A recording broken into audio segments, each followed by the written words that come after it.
There are moments when you realize your life has been moving toward a single sentence, a single look, a single breath that changes everything. I just didn't know it would happen over dessert.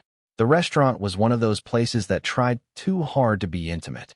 Dim lighting that made everyone look like they were keeping secrets, candles that flickered against wine glasses, the kind of soft jazz that made conversations feel more important than they actually were. Levi and I had been coming here for our monthly catch-ups for almost 3 years now. It was ritual more than choice by then. Same corner table, same waiter who pretended to remember us. He looked different that night, relaxed in a way I hadn't seen in months. His tie was loosened, hanging crooked against his chest like he'd finally given himself permission to breathe. The wine had brought color to his cheeks and made his laugh come easier, the kind of laugh that filled up the empty spaces between us. We talked about work, about his divorce papers that were finally signed, about my parents and their endless questions about why I never brought anyone home for holidays. When the bill came, he did what he always did, patted his jacket pocket first, then reached around to check his back pocket, that familiar ritual of a man who carried his whole life in his wallet. But this time, his hand came up empty. His face went through a series of small changes. Confusion first, then embarrassment, then something that might have been panic. "Shit," he said, and I could see him mentally retracing his steps. I forgot my wallet. I was already reaching for my card before he finished the sentence. It wasn't unusual. We'd been trading meals back and forth for years, keeping an invisible tally that neither of us ever actually tracked. "Don't worry about it," I told him, and meant it. But then he leaned forward, and something in the air shifted. He had this look in his eyes, something between mischief and something else I couldn't name. His voice dropped lower, just slightly, the way it did when he was about to say something he thought was clever. "Guess I'll have to pay you back some other way," he said. His smile was crooked, the kind of smile that suggested things without saying them. "Might take all night." He said it like a joke. That's what I told myself later, anyway. It was just Levi being Levi, always pushing the boundaries of what friends could say to each other, always dancing right up to the edge of something without ever crossing it. But the air between us went still in a way that made my chest tight. I looked at his face in the candlelight, searching for the punchline, for the moment when he'd laugh and break whatever spell had just settled over our table. But he didn't laugh. He just held my gaze, and for 3 seconds that felt like 3 hours, neither of us said anything. The waiter appeared with the card reader, and the moment dissolved. Levi sat back, the spell broken, and started talking about the weather forecast for the weekend. But something had changed. Something that couldn't be unchanged. On the ride home, I drove while he sat in the passenger seat, scrolling through his phone and humming along to the radio. The silence felt different now, weighted with things that hadn't quite been said. I kept my eyes on the road, but I could feel him next to me, could smell his cologne mixed with the wine on his breath.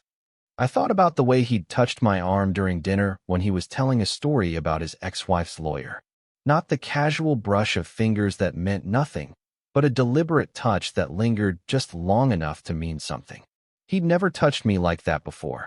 In 10 years of friendship, he'd never looked at me the way he looked at me when he talked about paying me back.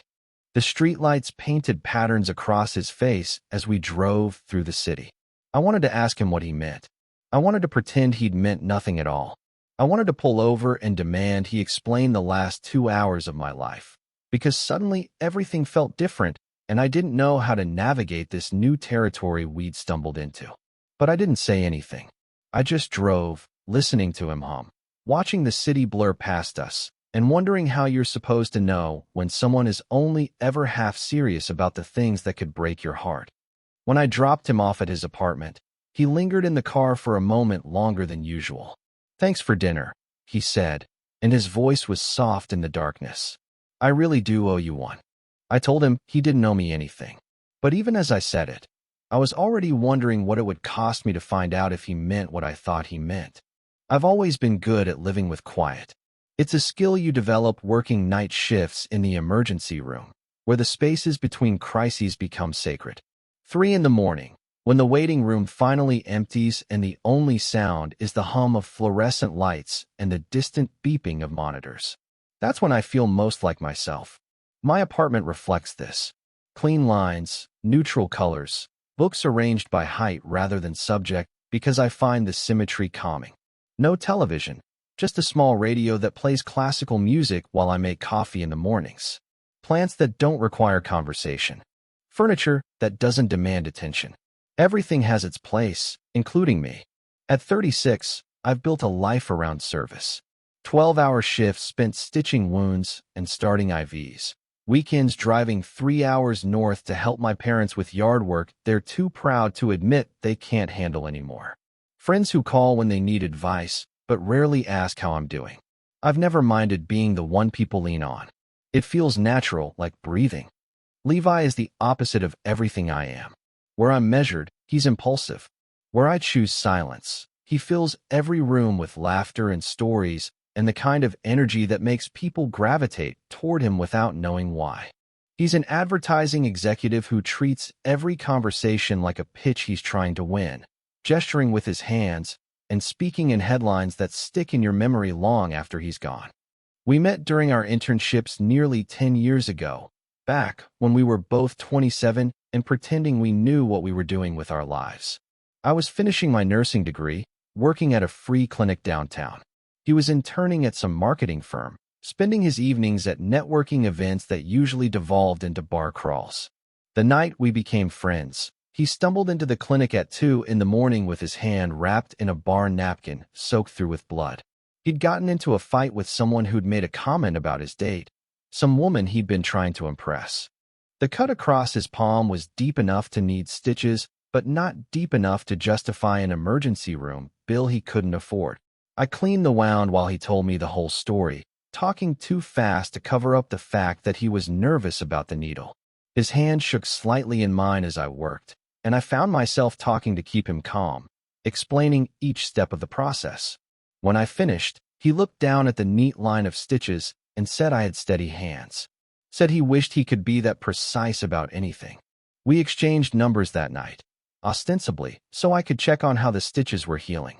But really, I think we both recognized something in each other. He saw someone who could fix things. I saw someone who might need fixing. Our friendship developed slowly, built on text messages and occasional dinners, and the kind of easy familiarity that develops when two people find they can talk without performing for each other. He would call me after bad dates or difficult meetings with clients. I would tell him about particularly challenging shifts, the patients who stayed with me long after they'd been discharged. For years, it was simple, safe. We occupied clearly defined roles in each other's lives. He was the friend who made me laugh, who dragged me out of my apartment when I'd been alone too long. I was the friend who listened, who offered advice, who could be counted on to show up when needed. But something has been shifting lately, ever since his divorce papers were finalized 6 months ago. The calls have become more frequent, lasting longer.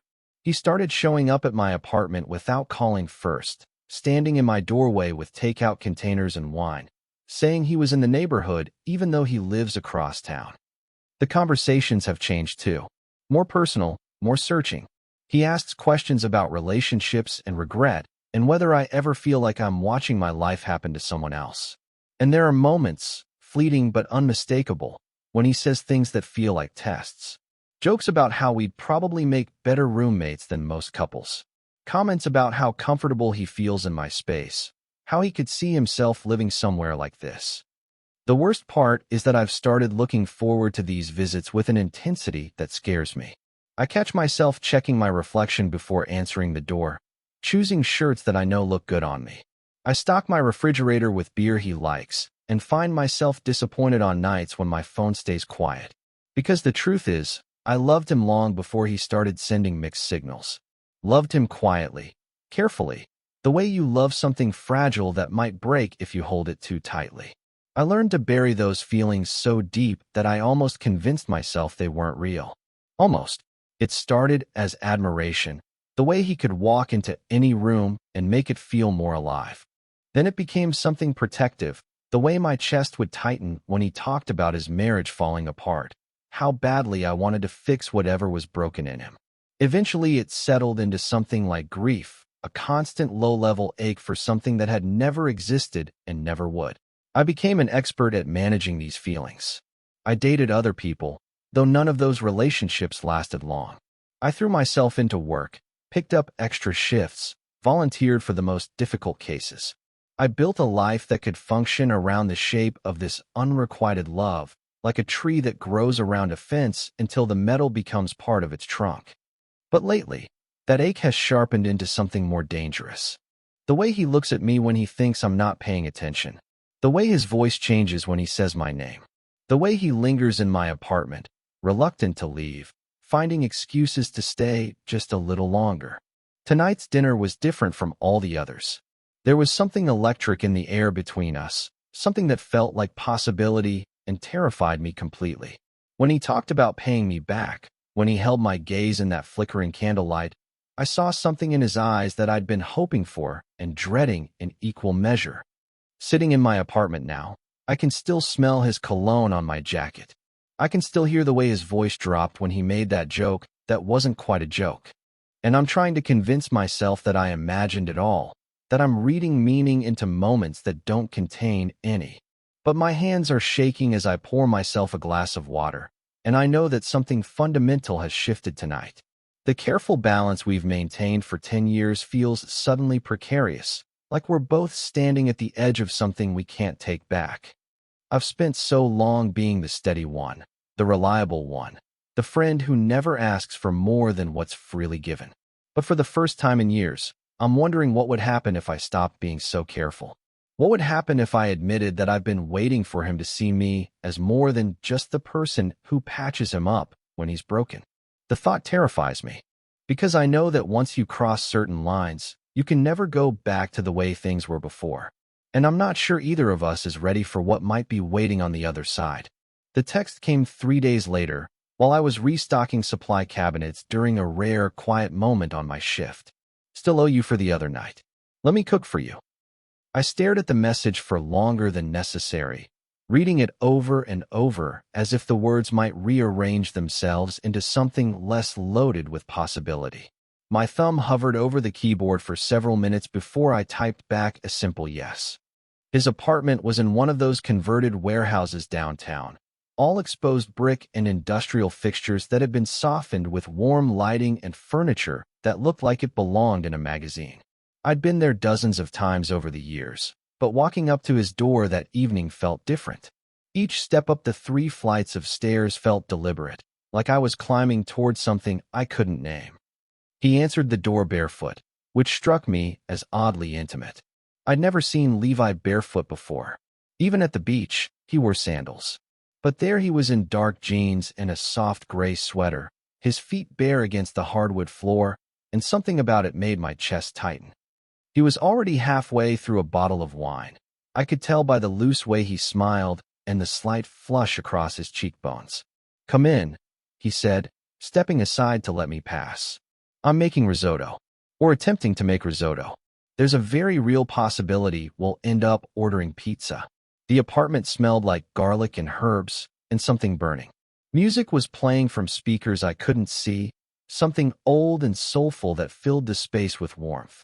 He'd lit candles on the dining table and dimmed the overhead lights, creating the kind of atmosphere that felt intentional in a way that made me nervous.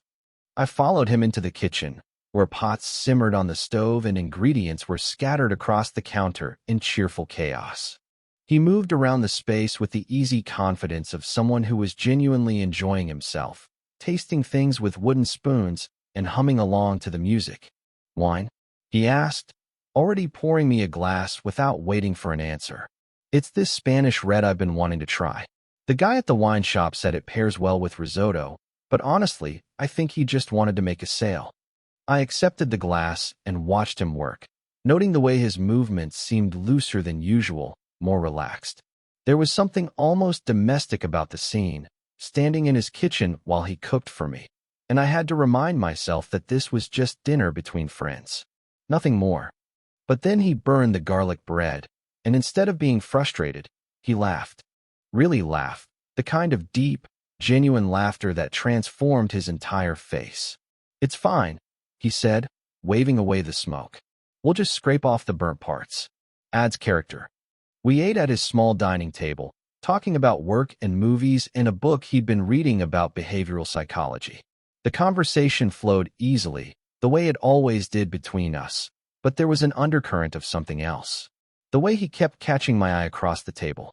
The way he leaned forward when he talked, closing the distance between us by inches. After dinner, we moved to the living room with the bottle of scotch he'd been saving for a special occasion. I didn't ask what made tonight special, afraid of the answer. We sat on the floor with our backs against the couch, passing the bottle between us and letting the conversation drift into deeper territory. He asked if I ever thought about settling down, finding someone to share my life with. The question caught me off guard, partly because of its directness and partly because of the way he asked it, like he genuinely wanted to know. I told him the truth, or part of it, that I'd thought about it, but the timing never seemed right. That my work made relationships complicated. That I'd never found someone who understood the way I lived my life. What about you? I asked, though I knew the answer. You were married for 5 years. You know what settling down looks like. He was quiet for a long moment, rolling the bottle between his palms. That wasn't settling down, he said finally. That was just existing in the same space as someone else. We never really saw each other, you know? Not really.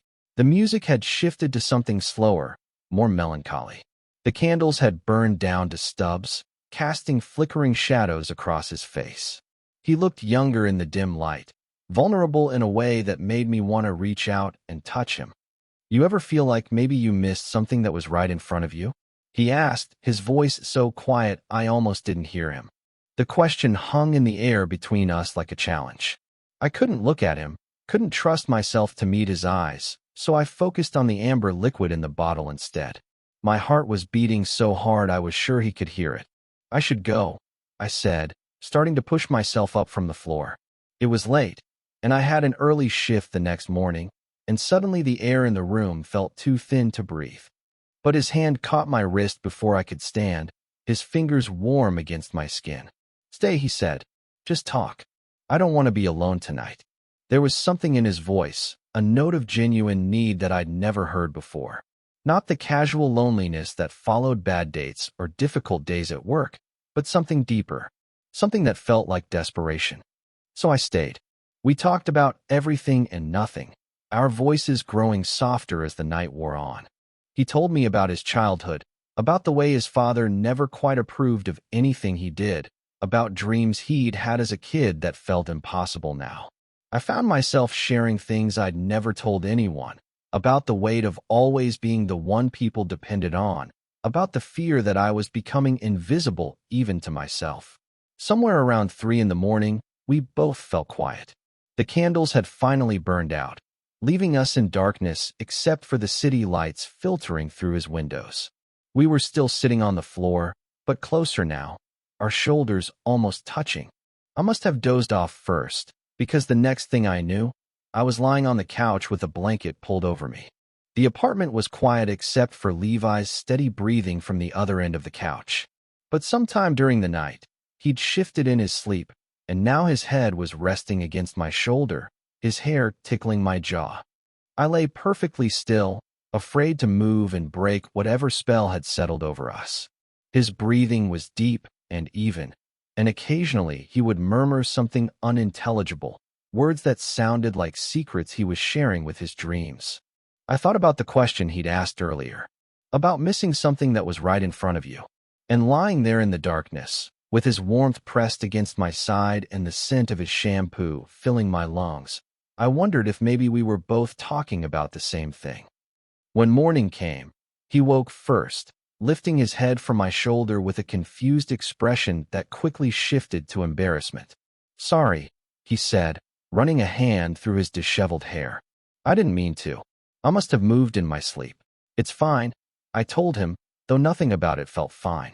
Everything felt charged and fragile and completely different from the night before. I left soon after, declining his offer of coffee, needing space to think about what had happened and what it might mean. But driving home through the early morning streets, I couldn't shake the feeling that something fundamental had shifted between us, that we'd crossed some invisible line in the darkness, and now there was no going back to the way things were before. The weeks that followed blurred together like watercolors bleeding into each other. I kept waiting for things to return to normal, for the easy rhythm of our friendship to reassert itself. But instead, everything seemed to accelerate in directions I couldn't predict or control. Levi started showing up at the hospital during my lunch breaks, appearing in the cafeteria with coffee from the good place across town and a smile that made the fluorescent lights seem less harsh. The first time, I assumed it was coincidence. He was in the neighborhood, he said, had a client meeting nearby, and thought I might need caffeine. But then it happened again, and again, always with coffee, always with some reasonable explanation that didn't quite explain why he'd driven 20 minutes out of his way to spend 30 minutes with me in a sterile break room that smelled like disinfectant and reheated lasagna. My colleagues started to notice. Sarah, one of the other nurses, made a comment about my mysterious coffee delivery service.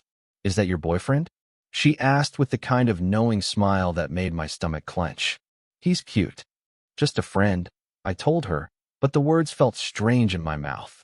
Like a lie I was telling myself as much as her. The movie nights started a week later. Casual invitations that arrived via text in the middle of my shifts. "Want to come over and watch something terrible? I've got popcorn and that wine you like." Or, "Found this documentary about serial killers. Figured you'd appreciate the medical accuracy." I said yes every time, even when I was exhausted, even when I knew I should go home and sleep. His couch became as familiar as my own, and I learned the rhythm of his evening routine. How he always made popcorn in an actual pot instead of using the microwave. How he kept a blanket folded over the back of the couch that he'd pull over both of us when the apartment got cold. How he had opinions about everything we watched, a running commentary that was usually more entertaining than whatever was on the screen. But it was the spaces between the movies that undid me. The moments when the credits rolled and neither of us moved to put on something else. When we'd sit in the semi-darkness talking about nothing important while the city hummed outside his windows. He'd stretch his legs out along the couch, and sometimes his foot would brush against my thigh. Casual contact that felt anything but casual. He started talking about road trips during those late-night conversations. Spontaneous adventures that always sounded half serious, half fantasy. "We should drive to the coast sometime," he'd say, staring at the ceiling. "Just get in the car and go. See how far we can get before we run out of music to argue about." Or, "There's this place in Montana I read about. Middle of nowhere, but they say you can see every star in the sky. We should go there. Just disappear for a weekend." These trips never materialized, of course. We'd make tentative plans that dissolved under the pressure of work schedules and real-life responsibilities. But the idea of them lingered, creating a parallel universe where we were the kind of people who made impulsive decisions together, who shared motel rooms and inside jokes and the easy intimacy of the road. He started sending voice messages instead of texts, long rambling thoughts recorded while he was walking to work or making dinner. His voice would fill my apartment while I got ready for shifts, talking about articles he'd read or conversations he'd had with clients or random observations about the weather. The messages often ended abruptly, mid-sentence, like he'd suddenly remembered he was talking to a machine instead of a person. But sometimes they ended in silence. Long pauses where I could hear him breathing, could picture him holding the phone close to his mouth, searching for words that wouldn't come. Those silences said more than any of his actual words, and I'd play them back multiple times, trying to decode what he wasn't saying. "You're the only person I feel normal around," he told me one night while we were walking back from dinner at a Thai place near his apartment. The admission came out of nowhere, unprompted by anything in our conversation. I didn't know how to respond to that. What did normal mean to him? What did it mean that I was the exception to whatever performance he felt compelled to give the rest of the world? I began to unravel slowly, like a sweater with a pulled thread. Every interaction felt loaded with subtext I was afraid to interpret. When he laughed at something I said, I wondered if it meant more than politeness required.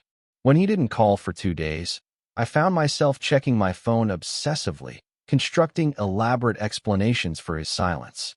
Work became a refuge, the one place where I could focus on something other than the growing confusion in my chest. But even there, I found myself thinking about him during quiet moments, wondering what he was doing, whether he was thinking about me too, whether I was losing my mind or finally seeing clearly for the first time in years. The wedding invitation arrived on a Tuesday, addressed to both of us in elegant script. His college roommate was getting married in wine country, a destination wedding that required hotel reservations and weekend plans. Levi called me that evening, slightly drunk and unusually animated. "Come with me," he said without preamble.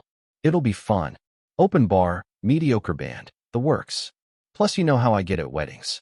I need someone to stop me from making a toast that ruins friendships." I should have said no. Should have recognized that spending a weekend together in a romantic setting was a terrible idea given the current state of my emotional equilibrium. But I heard myself agreeing, making excuses about needing a break from the city, about wanting to see the countryside. The drive up took 3 hours, winding through hills that were just beginning to turn gold with autumn. Levi was in a mood I'd never seen before, almost giddy with excitement, singing along to songs on the radio and making jokes about the other wedding guests we'd have to endure. He'd rolled down the windows despite the cool air, and his hair was messy from the wind, and I had to grip the steering wheel tighter to keep from reaching over to smooth it back into place. The wedding itself was exactly what he'd predicted.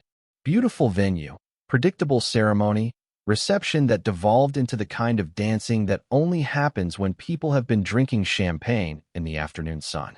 I nursed a single glass of wine and watched Levi work the room, charming elderly relatives and college friends with equal ease. But then something unexpected happened. During the bouquet toss, while I was standing safely at the back of the crowd of women, the flowers sailed over everyone's heads and landed directly in Levi's outstretched hands. He'd somehow positioned himself behind the group, and his reflexes were better than anyone expected. The crowd erupted in laughter and applause, and someone shouted that he had to dance with the person who caught the garter. But instead of looking around for whoever that might be, he turned directly to me with a grin that was equal parts mischief and something else I couldn't name. "Dance with me," he said, extending his hand like a formal invitation. The song was slow, something vintage and romantic that made everyone pair off and sway together in the fading daylight. His hand settled on the small of my back, and mine found his shoulder, and we moved together with an ease that surprised me. We'd never danced before, but our bodies seemed to know how to fit together, how to move in sync without thinking about it. "What if we just ran away?" He whispered into my ear, his breath warm against my skin. "Right now?"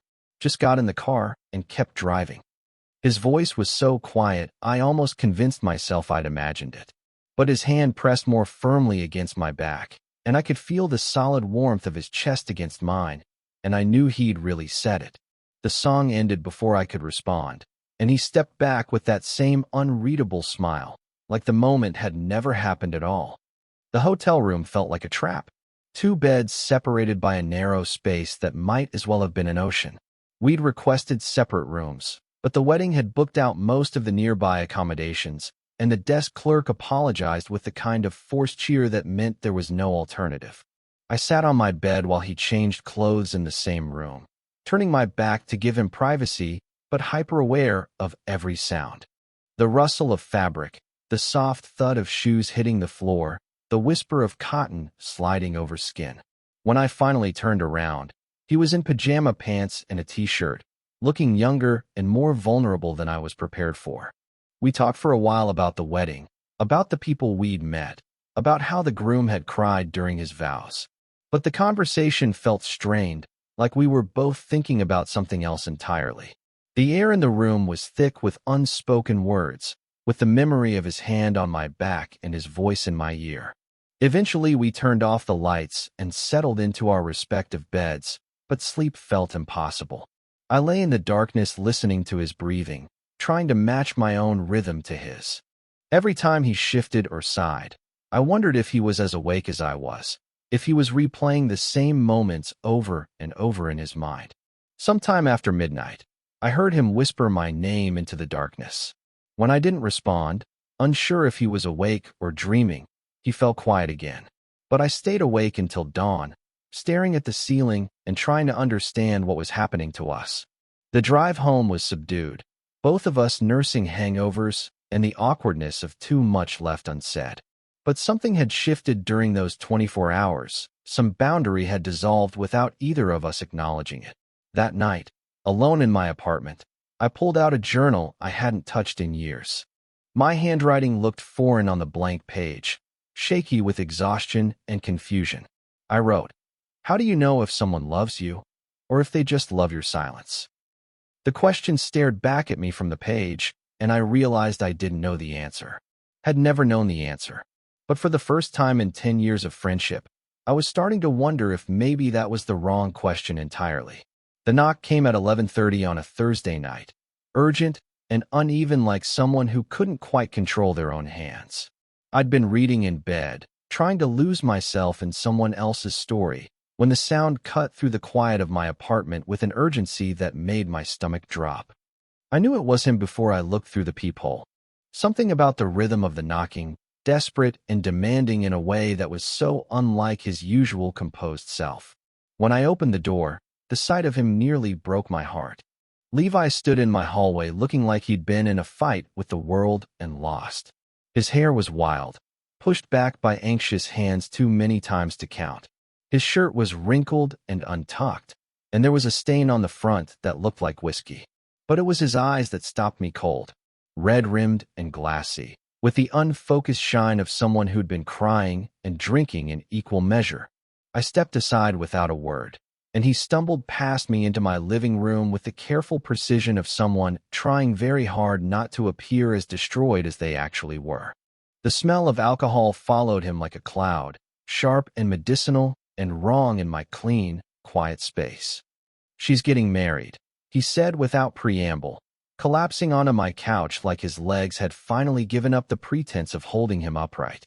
"Michelle, she's marrying that yoga instructor." The words hung in the air between us, and I felt something cold settle in my chest. His divorce had been final for months. I'd watched him work through the anger and the grief, had seen him slowly start to rebuild something that looked like peace.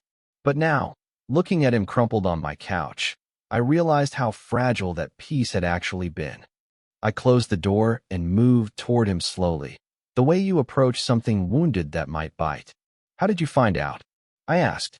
"She called," he said, and the laugh that followed was bitter and broken. "She actually called to tell me herself. Said she wanted me to hear it from her instead of seeing it on Facebook. Like that makes it better somehow." His hands were shaking as he scrubbed them across his face, and I could see fresh tears threatening to spill over. This wasn't the controlled sadness I'd witnessed during his divorce proceedings. This was raw, primal grief, the kind that comes from having your last shred of hope torn away when you least expect it. "The thing is," he continued, his voice dropping to barely above a whisper, "I don't even know if I still love her. Not really.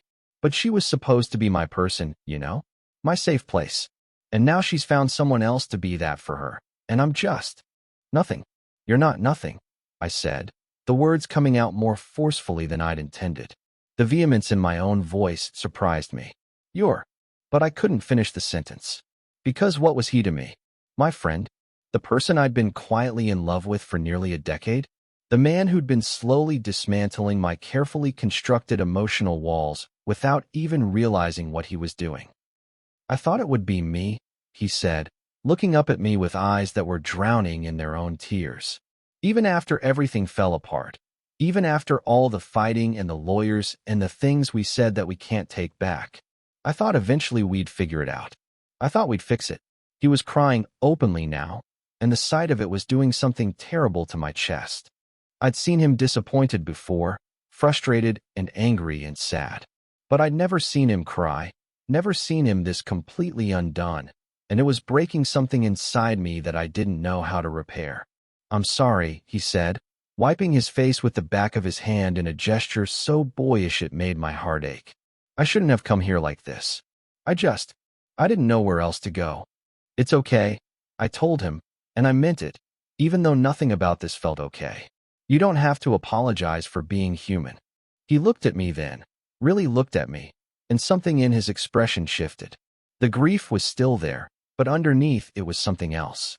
Something desperate and searching that made my pulse quicken in ways I didn't want to examine. "You're always so good to me," he said softly. "Always so patient and understanding. I don't deserve it." The words should have been a comfort. Instead, they felt like a warning I was too slow to heed. Before I could respond, before I could even process what was happening, he reached for me. His hand found the back of my neck, his fingers tangling in my hair, and he pulled me toward him with a desperation that felt like drowning. The kiss was nothing like I'd imagined it would be in all my secret moments of wondering. It wasn't tender or romantic or full of realized longing. It was messy and urgent and tasted like whiskey and salt tears.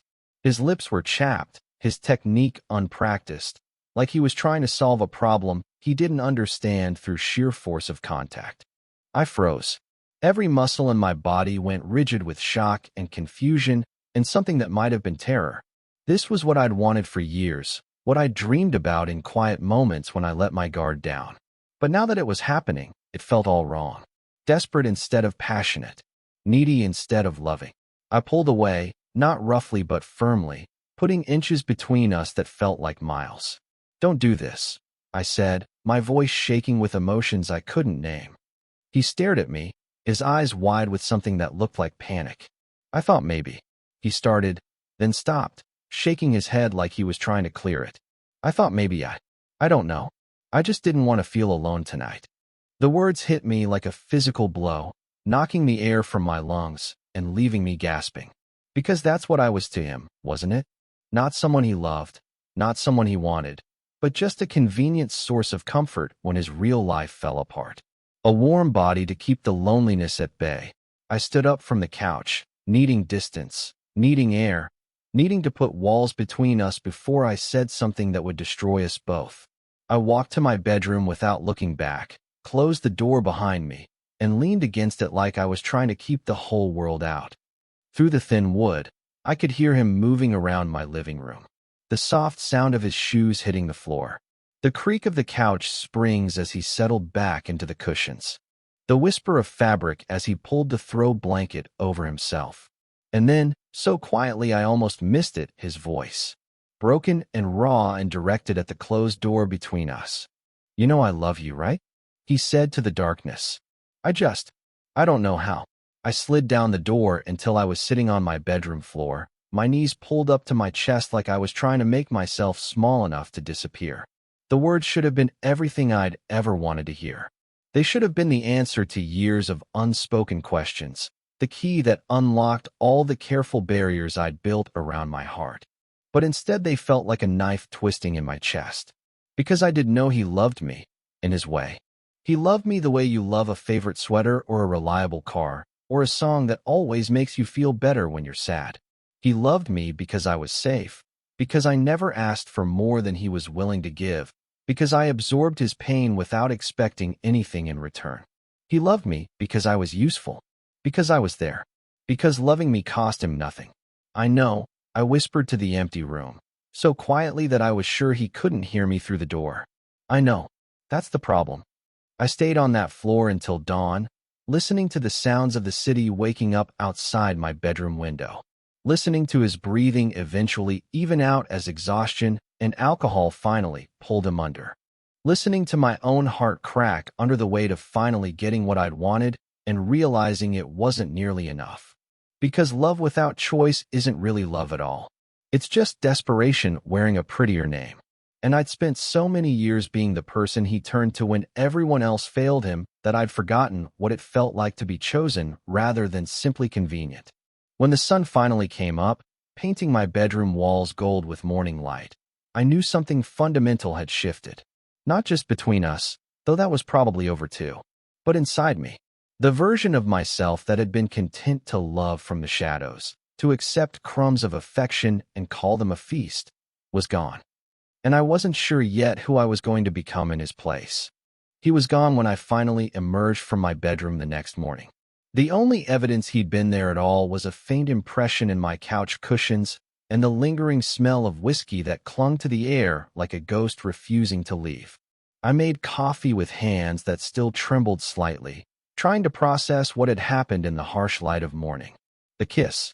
The desperate confession. The way he'd looked at me like I was a life preserver thrown to a drowning man. All of it felt surreal now, like something that had happened to someone else in a different lifetime. But my lips still remembered the urgent pressure of his mouth, and my chest still ached with the echo of his words. You know I love you, right? I just don't know how. I called in sick to work that day, something I hadn't done in over 2 years. Spent the morning wandering around my apartment like a stranger in my own space, seeing everything through different eyes. The careful order of it all suddenly felt suffocating.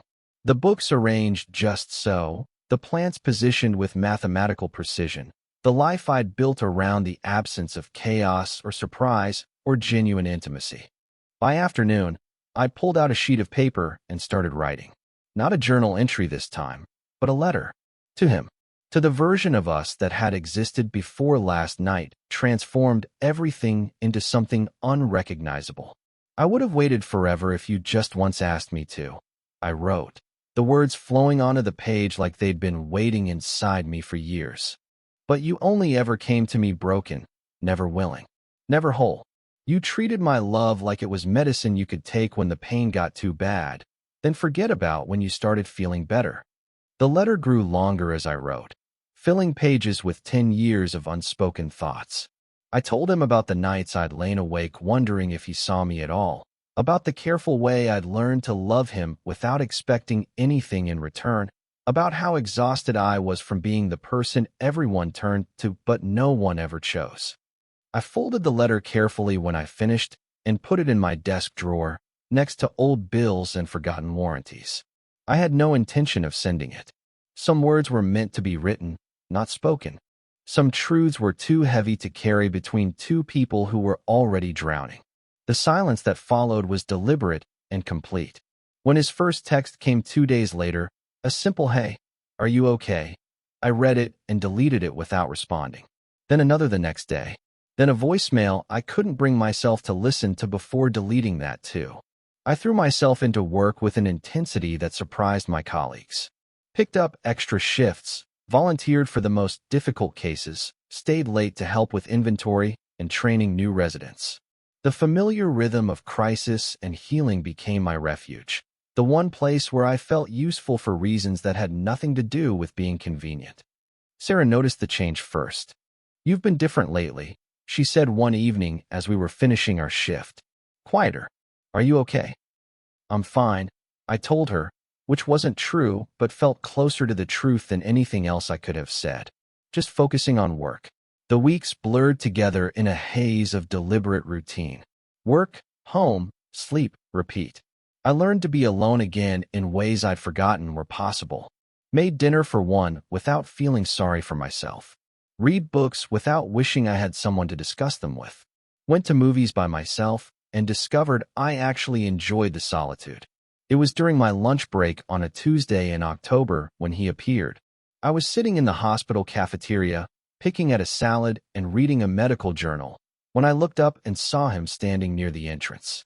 He looked terrible, thinner than I remembered, with dark circles under his eyes and the kind of pallor that comes from too many sleepless nights. His hair was shorter, neatly trimmed in a way that suggested recent effort to put his life back together. Our eyes met across the crowded room, and for a moment neither of us moved. Then he started walking toward my table with the careful determination of someone who'd rehearsed this moment multiple times. "Can I sit?"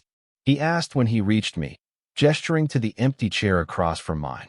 I nodded, not trusting my voice, and watched as he folded himself into the plastic chair like sitting required more effort than it should have. "I've been in therapy," he said without preamble, the words tumbling out like he was afraid he'd lose his nerve if he didn't say them quickly. 3 times a week for the past month. Trying to figure out why I keep hurting the people who care about me. I set down my fork and looked at him properly for the first time since he'd sat down. He was fidgeting with his hands, picking at his cuticles in a nervous habit I'd never seen before. "I'm sorry," he continued, his voice quieter now. "About that night. About the way about everything. I know I was drunk, but that's not an excuse. I know I hurt you." The apology hung between us like a bridge I wasn't sure I wanted to cross. Part of me wanted to reach across the table and tell him it was okay, that we could find our way back to the easy friendship we'd had before. But a larger part of me, the part that had spent the last month learning to exist without him, remained silent. My therapist says I have a pattern, he went on, his eyes fixed on his hands, of using people's feelings for me as a security blanket, of only reaching out when I need something instead of just being present. She says I need to learn the difference between loving someone and needing them. I watched him struggle with the words, saw the genuine effort it was taking him to have this conversation. But I also felt something cold and analytical settle over me, the same detachment I used when dealing with difficult patients in the emergency room. "What do you want, Levi?" I asked finally. He looked up at me then, and I could see the hope and desperation warring in his expression. "I want to try again," he said. "To do this right. To be the friend you deserve instead of the one who only shows up when he's falling apart." The words should have been everything I wanted to hear. Should have been the beginning of something better between us.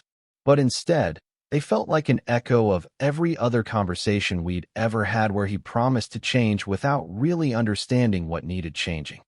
"You don't get to want me only when you're falling apart," I said quietly, surprised by the steadiness of my own voice. "I'm not the ambulance anymore." His face crumpled slightly, like I'd hit him with something he hadn't seen coming. But I wasn't done. "For 10 years, I've been your safe place. The person you call when everyone else disappoints you. The one who listens and advises and never asks for anything in return.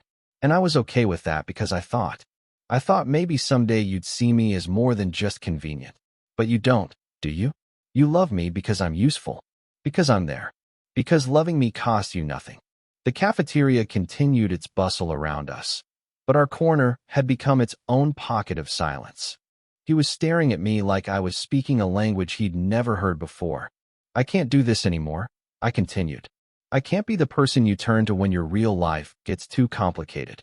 I can't keep pretending that being needed is the same thing as being loved."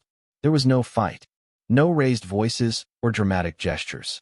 Just two people sitting across from each other in a fluorescent-lit cafeteria, both realizing that something fundamental had ended. Maybe something that had never truly begun. He nodded slowly, like he was finally understanding something that had been just out of reach. "I get it," he said, his voice barely audible over the ambient noise around us. "I do. And I'm sorry it took me this long to see what I was doing to you." He stood up from the table with the careful movements of someone much older than his years. "Take care of yourself, Marcus," he said. "You deserve so much more than what I gave you." I watched him walk away, his shoulders curved inward like he was protecting himself from invisible blows. Part of me wanted to call after him, to take back everything I'd said and return to the familiar pattern of our friendship. But I stayed in my chair, watching him disappear through the cafeteria doors, and felt something like relief settle over me. For the first time in 10 years, I was choosing myself. And it felt terrifying and liberating in equal measure. The apartment felt different when I came home that evening. Not empty, exactly, but spacious in a way it hadn't been before. Like rooms that had been holding their breath for months had finally learned to exhale. I moved through my evening routine with deliberate care. Made dinner for one without the familiar pang of loneliness that used to accompany the ritual. Poured myself a single glass of wine and sat at my small dining table, eating slowly and listening to the sounds of the city beyond my windows. The couch still carried a faint trace of his cologne from that night weeks ago, mixed with the ghost of whiskey and desperation. Instead of avoiding it, I sat down and lit the vanilla candle I kept on the coffee table. Watched the flame dance in the growing darkness and felt something settle in my chest that might have been peace. My phone showed 3 unread voicemails from the past month, all from him. Messages I'd been too afraid to listen to, too afraid of what they might contain or what hearing his voice might do to my resolve. I deleted them one by one without pressing play. Some conversations were meant to end in silence. The weeks that followed developed their own rhythm. I discovered parts of myself that had been dormant for years, buried under the weight of unrequited love and the constant vigilance of caring for someone who couldn't care for me in return. I started reading again, really reading, losing myself in stories that had nothing to do with my own life. Bought books on impulse instead of carefully curating my collection. Let my apartment get slightly messy without feeling like the world was ending. Saturday mornings became my own. I'd walk through the farmer's market downtown, buying produce I'd never tried before and talking to vendors about growing seasons and cooking techniques. Small conversations with strangers who knew nothing about my history or my heartbreak. Interactions that existed purely in the present tense. At work, I found myself talking more with my colleagues. Really talking, not just exchanging pleasantries between crises. Sarah invited me to a book club her sister ran, and I surprised myself by saying yes. Surprised myself even more by enjoying it. "There's something different about you lately," she said one evening as we were changing out of our scrubs. "You seem lighter somehow." I considered this as I folded my uniform, thinking about the months of deliberate solitude and gradual healing. "Maybe I'm just learning to take up space again," I told her. It was during one of my apartment cleaning sessions that I found his scarf, tucked behind my bedroom dresser, a soft gray cashmere thing he'd worn on cool evenings and forgotten the last time he'd stayed over to watch movies. It still smelled faintly like him, that combination of cologne and something indefinably masculine that had once made my chest tighten with longing. I held it for a long moment, remembering the way he'd looked wrapped in it, the way he'd leave it draped over my couch like a claim on my space. Then I folded it carefully and placed it in the donation bag I kept by my front door.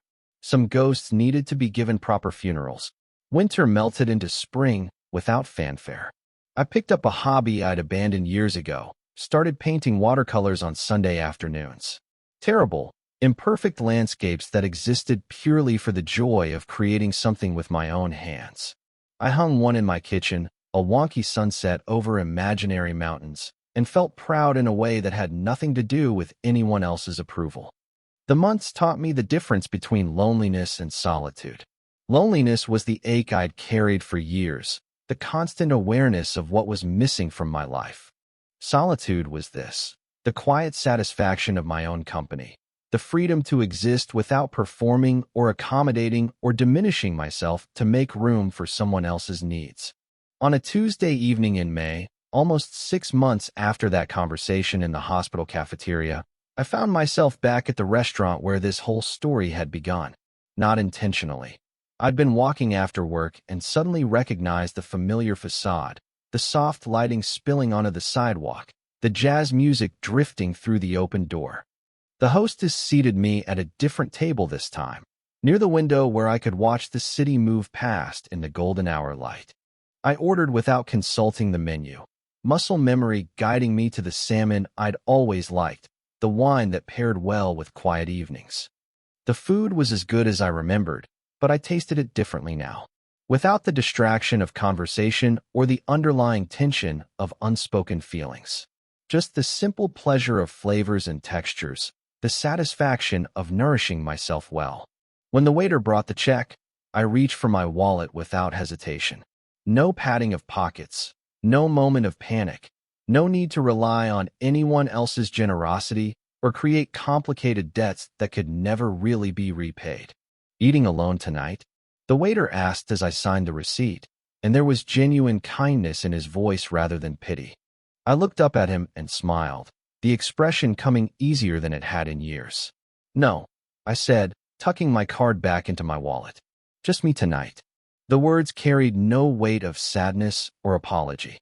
They were simply true, and the truth felt lighter than I'd expected it to. Walking home through the spring evening, I thought about the person I'd been when this story started. So careful, so accommodating, so afraid of taking up too much space or asking for too much love. That version of myself felt like a stranger now, someone I remembered fondly but could never return to being. I'd learned that choosing yourself isn't selfish, it's necessary. That love without reciprocity isn't love at all, just elaborate self-sacrifice wearing a prettier name. That being alone doesn't have to mean being lonely, and being lonely doesn't have to be a permanent condition. The city hummed around me as I walked, full of other people's stories and other people's choices. Somewhere out there, Levi was probably having his own quiet evening, maybe even learning some of the same lessons I'd spent these months discovering. I hoped so. Not because I wanted him back, but because everyone deserves to understand the difference between loving someone and needing them. My apartment welcomed me home with familiar warmth, and I settled into my evening routine with the contentment of someone who has finally learned to be their own good company. Tomorrow would bring its own small adventures and quiet satisfactions. But tonight was mine, completely and without apology. And that felt like the most honest ending I could have asked for.